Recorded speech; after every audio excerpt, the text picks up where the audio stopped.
महायुतीचं सरकार 2014 साली या राज्यामध्ये आलं आणि त्यानंतर जे महाराष्ट्रातले महान व्यक्तिमत्व आहेत, देशातली महान व्यक्तिमत्व आहेत, त्यांचा विचार निश्चितपणानं जतन करण्याचं काम महायुतीच्या माध्यमातून झालं।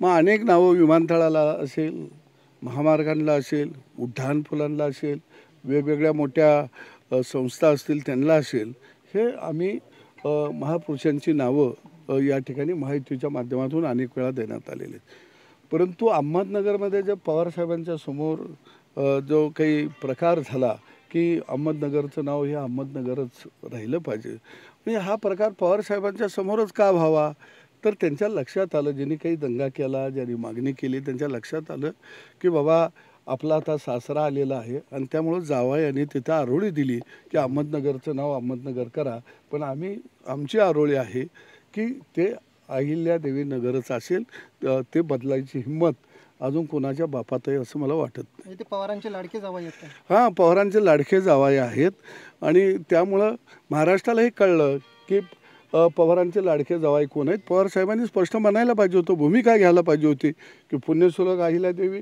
होळकर ह्या खऱ्या अर्थानं त्यांनी या महाराष्ट्राला, या देशाला दिशा देण्याचं काम केलं, हे राज्य हा देश उभा करण्याचं काम केलं आहे। औद्योगिक असेल, सामाजिक क्षेत्रामध्ये त्यांचं मोठं योगदान आहे। खऱ्या अर्थानं हिंदुत्वाची पताका फडकत ठेवण्याचं काम आदरणीय सुभेदार मल्हारराव होळकरांच्या नंतर ती परंपरा खऱ्या अर्थानं पुण्यश्लोक अहिल्यादेवी होळकर यांनी चालवलेली होती, पण आदरणीय पवारसाहेब त्याच्यावर एकही भाष्य केलं नाही, कारण त्यावर जर बोलावं तर जावाय रुसतील आणि जावायानं जर रुसले तर विधानसभेला लेखीला घरला पाठवतील, ही खऱ्या अर्थाने भीती पवारसाहेबांच्या मनात असावी।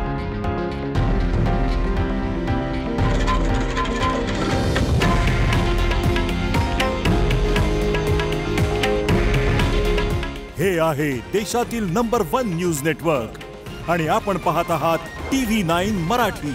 काळजी तुमची, हित महाराष्ट्राचं।